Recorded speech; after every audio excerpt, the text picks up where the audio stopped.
We've been looking at the parables or the metaphors that Jesus shared. And I want to start again with another story. This is a story, it's called The Fox and the Stork. I like to call it The Fox and the Pelican because we have all these pelicans in front of our place. Nonetheless, here it is. The story of the fox and the stork. The fox one day decided that he was going to invite a stork to come and to share supper with him at his place.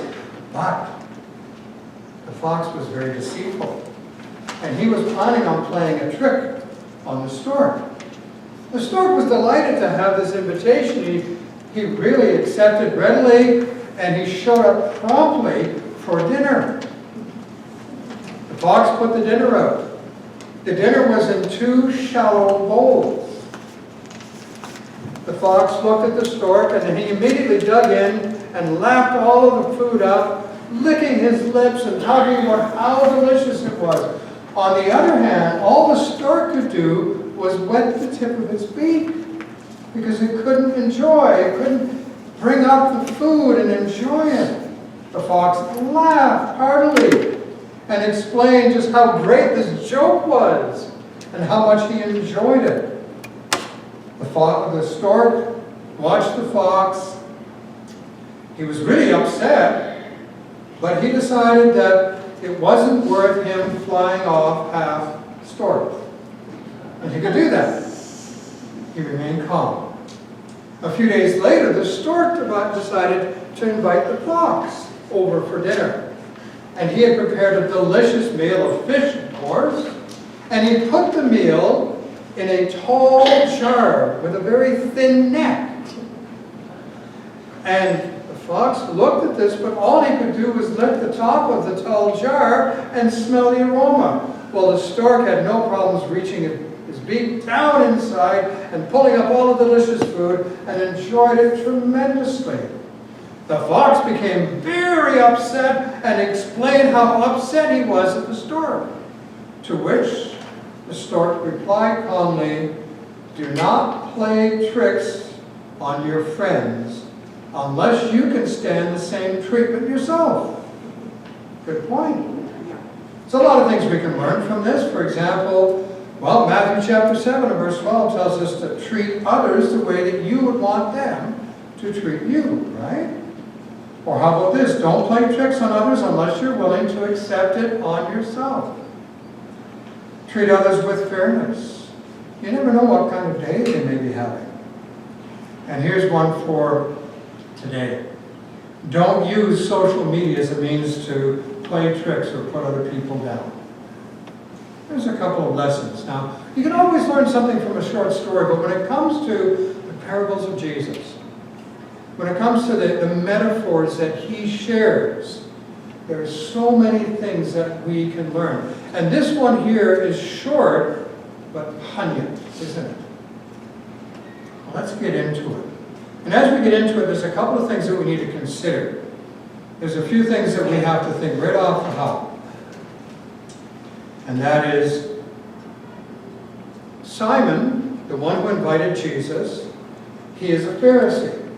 Now, Jesus is highly critical of Pharisees, and he has good reason to be critical of them. Because you see, they were a prominent group of Jewish aristocrats, you might call it, who had a very strict observation of the law. Now, when we look at the law, you look at the law that Moses gave, and in that, the Jewish legal authorities, the Pharisees, were able to pull out 613 different commands to follow. And then what they did was they wrote an interpretation on this, how to keep these different commands. And they ended up having literally tens of thousands of different rules and regulations for people to follow. And the Pharisees prided themselves at following this, and then they insisted that everybody else do the same. You have to think about it. They spent all of their day just being careful and mindful of how to follow this, while everybody else worked. Another thing, too, is that they imposed the moralistic code that they derived from all of these thousands of rules and regulations. And they impose this moralistic code on other people. This is what you have to do. This is how you have to believe. This is how you have to live. In the Evangelical Free Church, I really like our motto.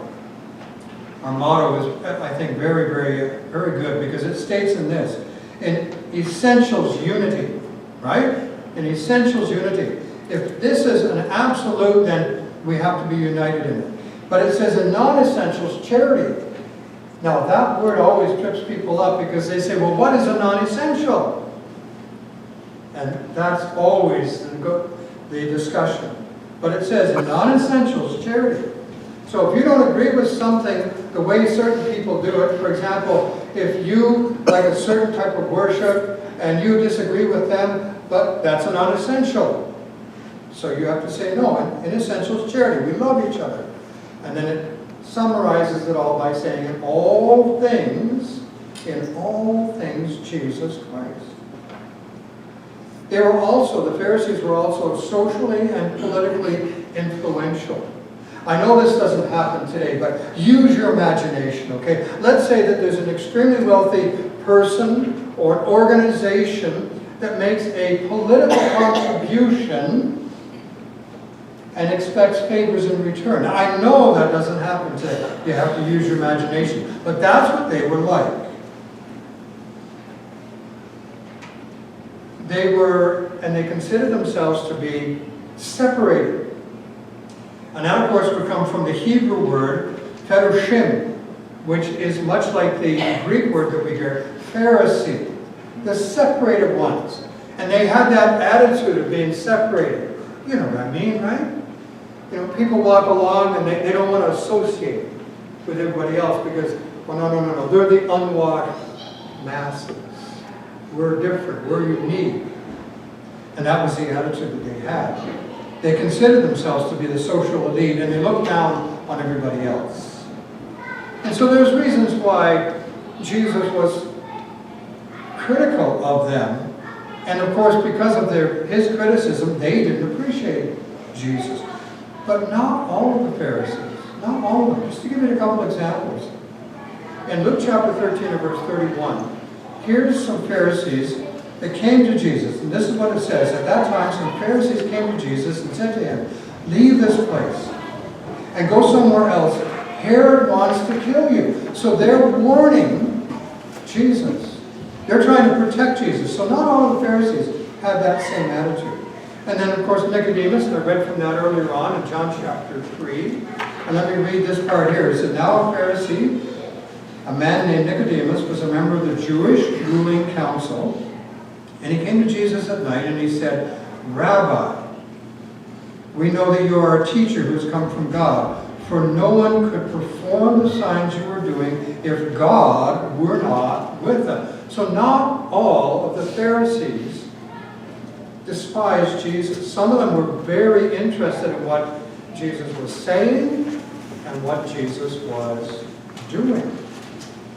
But even in saying that, if you consider Nicodemus and you consider Simon, I want you to think about this term.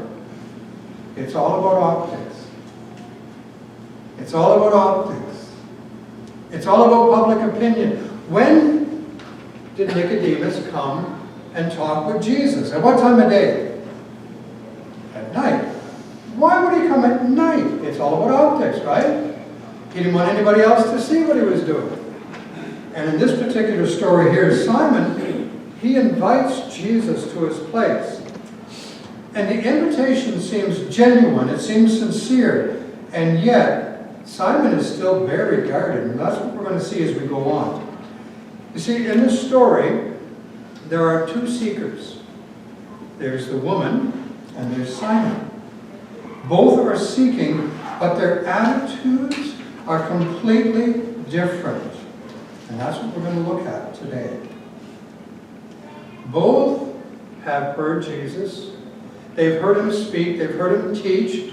They've seen his miracles. They've had an encounter with Jesus. And the woman is very open, and Simon is very cautious. Perhaps he's been touched by Jesus and what he's been saying, and he's listened to Jesus, and he sees wisdom in it, and he's seen the acts of Jesus, and he goes, wow, Jesus is doing something that nobody has ever done. So he has been positively impacted by Jesus, and yet Simon remains coolly cautious, coolly curious. But the woman, on the other hand, she's been radically changed by Jesus. Her life has been transformed by Jesus and by his actions. And she is unapologetic in her approach of the one who has changed her life.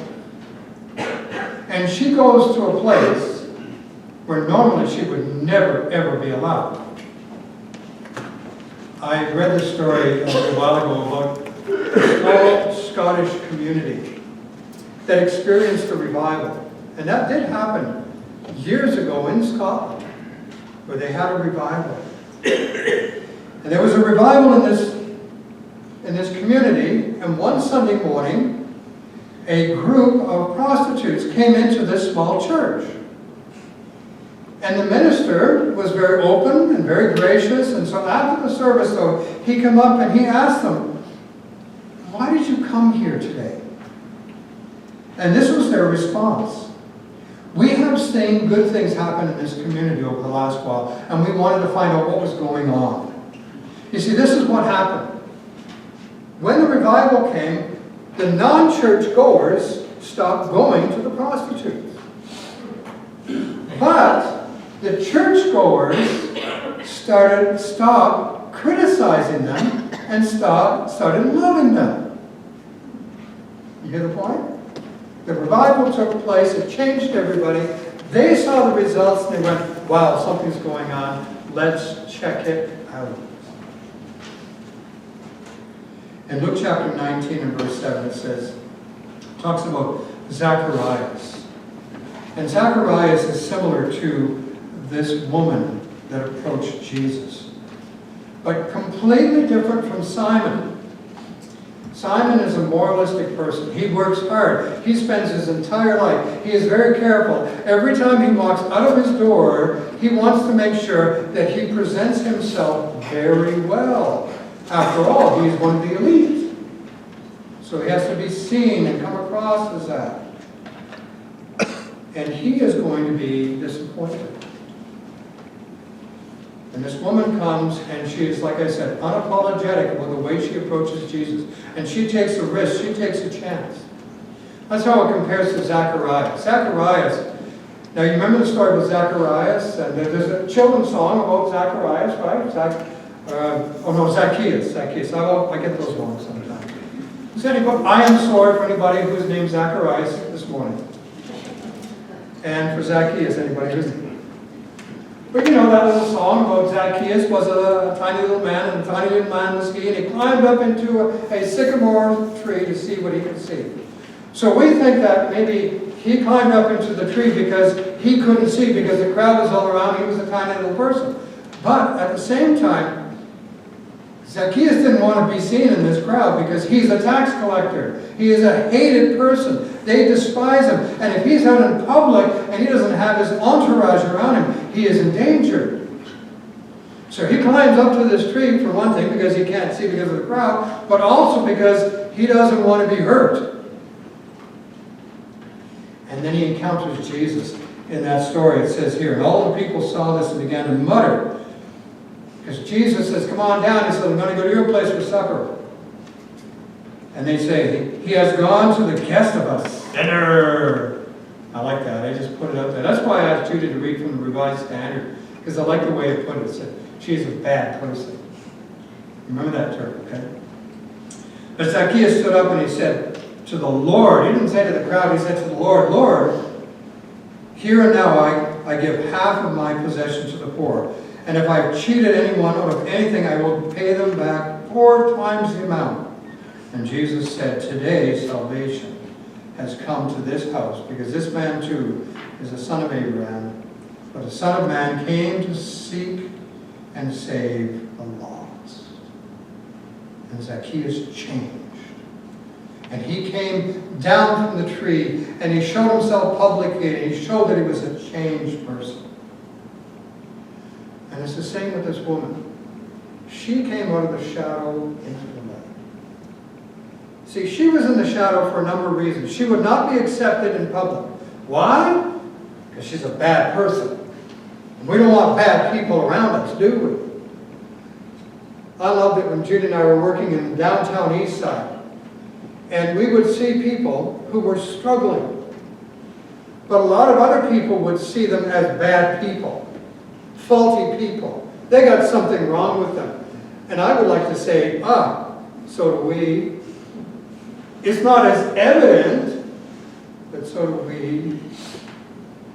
But she wouldn't want to be seen in public because, well, I mean, they could do anything to her that they wanted because that was the society back then. And so she would stay in the shadows. But today she comes into the light. And she does something that's bold and daring. And she comes into the home of a social elite Pharisee. How could she do that? How dare she do that? There's something to understand about how she could actually pull this off. See, it was very common in those days for people like Simon, wealthy people, to invite somebody to come as a guest speaker to their home. And they would have the meals served in the courtyard up front. Because they were wealthy, they had enough money to have a garden. You have to picture it in your mind. This is an arid country, right? Kind of like here, today. We're all praying for rain. We get 2 minutes, 3 drops. But in those days, to show your wealth, you would have all sorts of lovely plants in this garden, and you would have servants bringing water all the time to just water the plants. And maybe you'd have a fountain in the garden as well, too. And that would show off your wealth. Forget about having gold faucets. You didn't need gold faucets. If people would walk by your place and see these luscious plants and a fountain, they go, wow, that person is rich.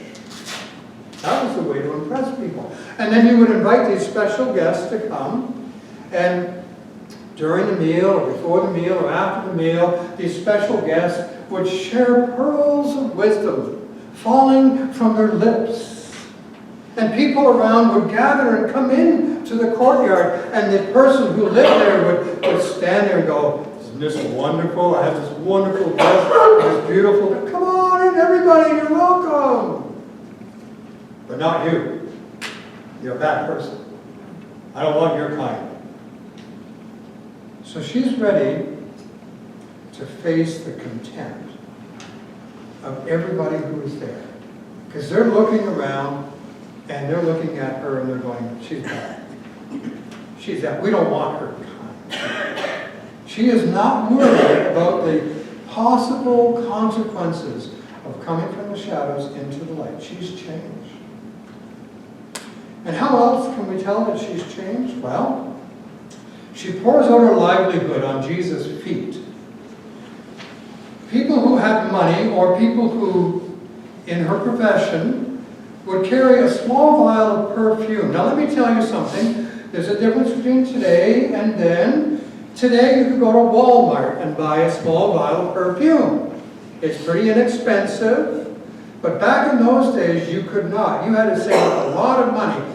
So that was a sign of either very, very great wealth or that you had. Anyways. But she pours out her livelihood on Jesus' feet. And then, let's continue on. A sign that she's been changed, she's been transformed. She kisses Jesus' feet.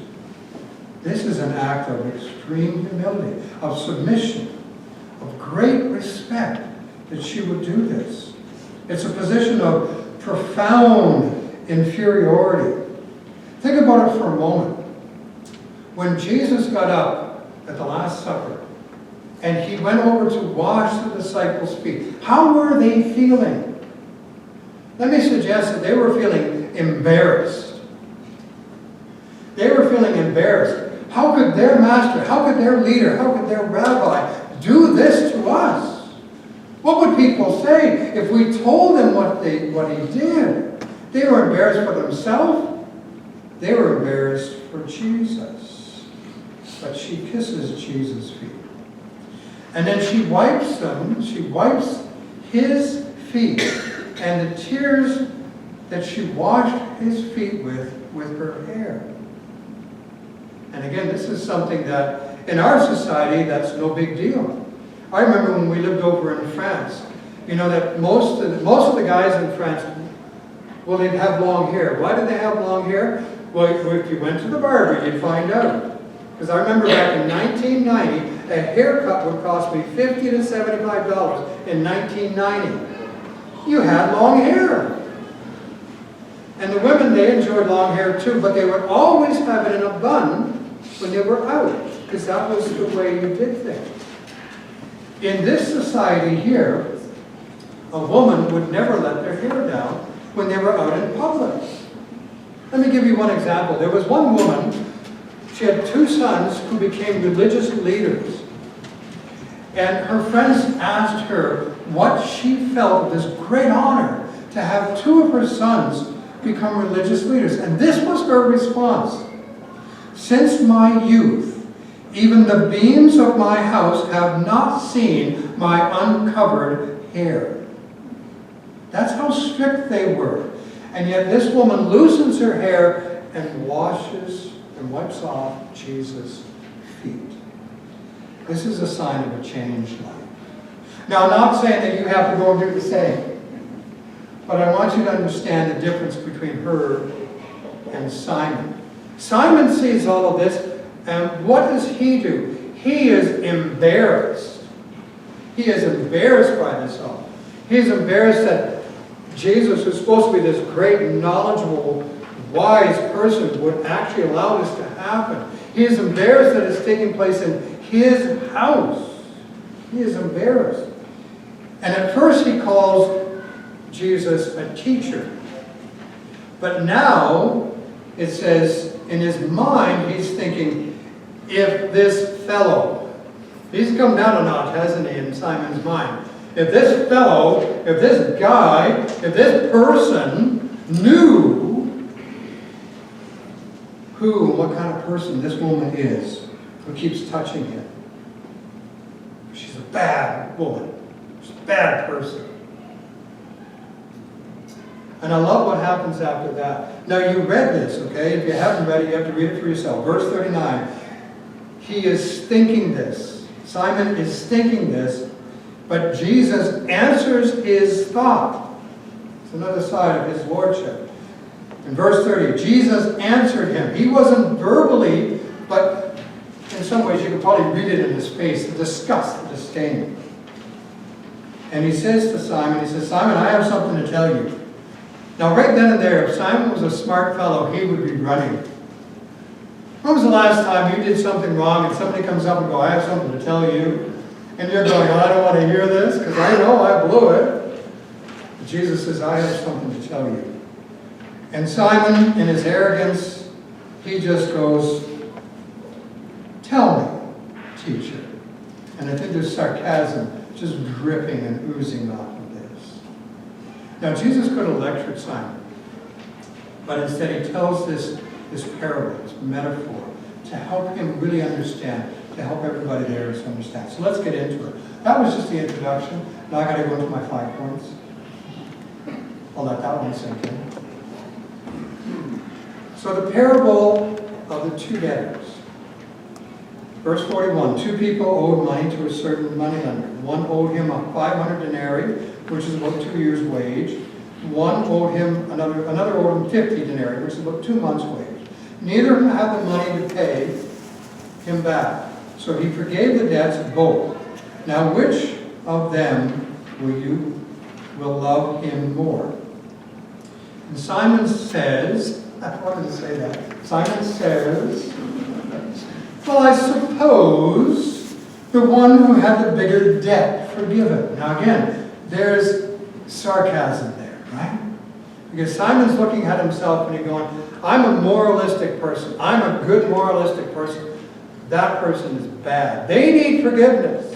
Let me ask you a question, okay? Are you ready? And I'm going to give it to you in a little story. Okay, there are 2 dead people. One person inadvertently swallowed a vial of poison, and they died. And they lie there, but they look perfectly normal. The other person was involved in a very bad and crude business transaction, in which case they were stabbed in the back 17 times. And they're dead.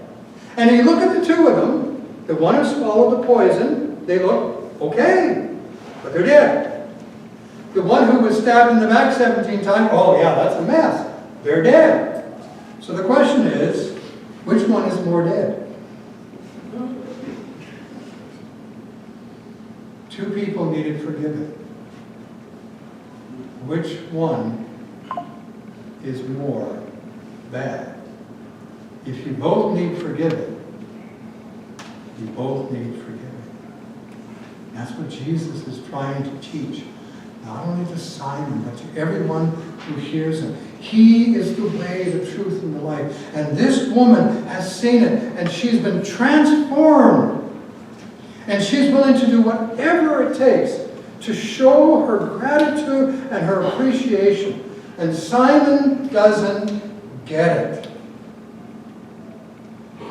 He doesn't get it. She is completely vulnerable. Mike and I had a talk the other day about being vulnerable in sports.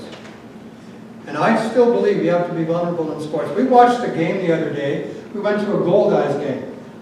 We had the best seats in the house, literally the best seats in the house. And we watched this wonderful game that ended up in an 8-0 victory, and not for the Gold Eyes.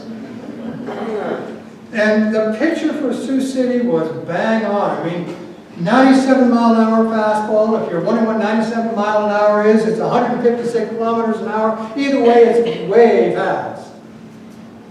And the batters couldn't figure him out. And I watched the batters and how many times they try to check their swing. Because why? Because if you're throwing a fastball that fast, you got to start your swing by the time his arm comes around. Because if you don't, you're going to be too late. You're going to swing and it's already gone past you. And they're trying to read the swing. And they're trying to check their swing. And sometimes it works, sometimes it didn't. And I always love the ones that, you know, they start the swing and then they're reaching way over there to get the ball because they're going over that way there.